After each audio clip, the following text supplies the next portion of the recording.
From Washington, this is VOA News.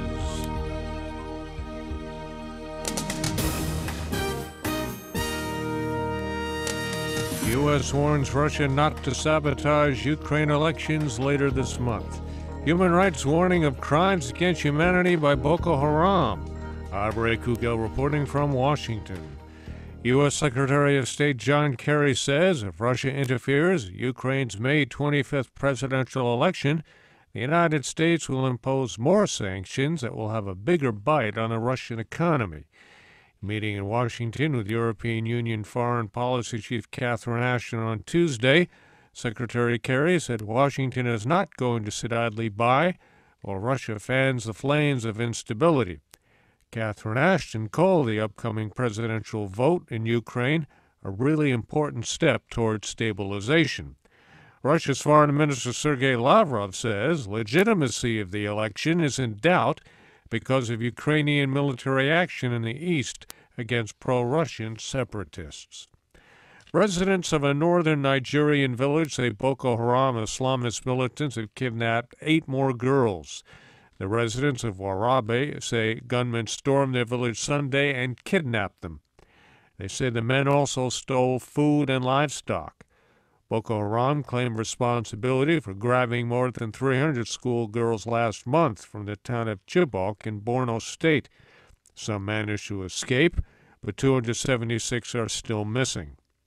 President Obama says the United States has sent a team to Nigeria, including intelligence and law enforcement experts. In an interview with ABC television, Mr. Obama said this may be the event that mobilizes the world to do something against what he calls a horrendous organization. The Office of the UN High Commissioner for Human Rights warns the reported intention by Boko Haram to sell the abducted girls into slavery could constitute a crime against humanity. Lisa Schlein reports. UN human rights spokesman Rupert Colville warns the members of this militant Islamic group they will pay a price for their crimes.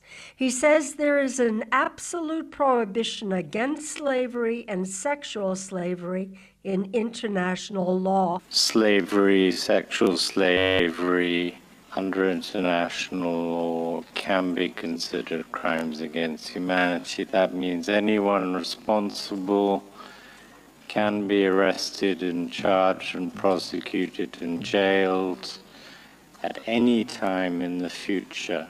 The Nigerian government has been widely criticized for not doing enough to find and free these girls. Lisa Schlein for VOA News, Geneva. Chinese state media say 6 people were wounded Tuesday in a knife attack at a train station in a southern city, the latest in a series of such attacks.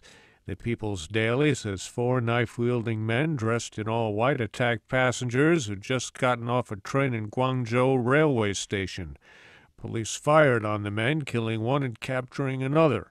The other 2 escaped, though some state media reported one was later caught. There's been no comment on a motive. Saudi Arabia says it dismantled an al-Qaeda-linked militant group that was plotting attacks against government and foreign targets.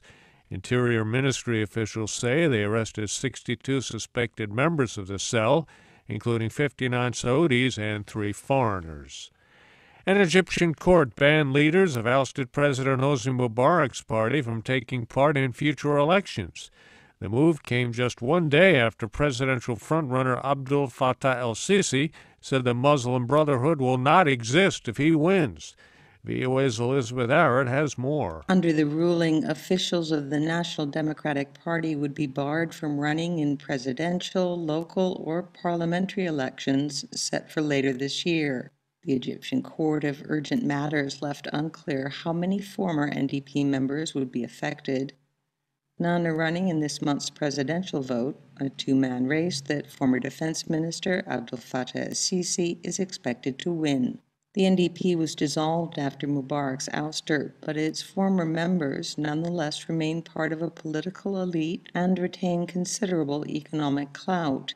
The constitution adopted earlier this year did not prove any barrier to their taking part in elections. The main challenge to a Sisi presidency is the Muslim Brotherhood.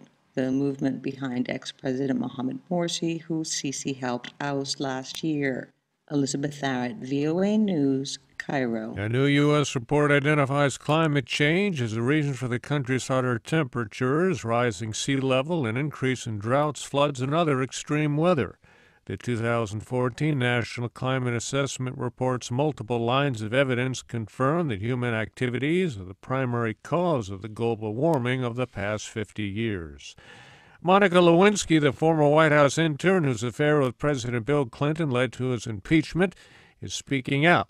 Lewinsky, now 40, was in her early 20s when she and Mr. Clinton had what she describes as a consensual relationship during his presidency in the 1990s. The former intern writes about the affair in the June issue of Vanity Fair magazine.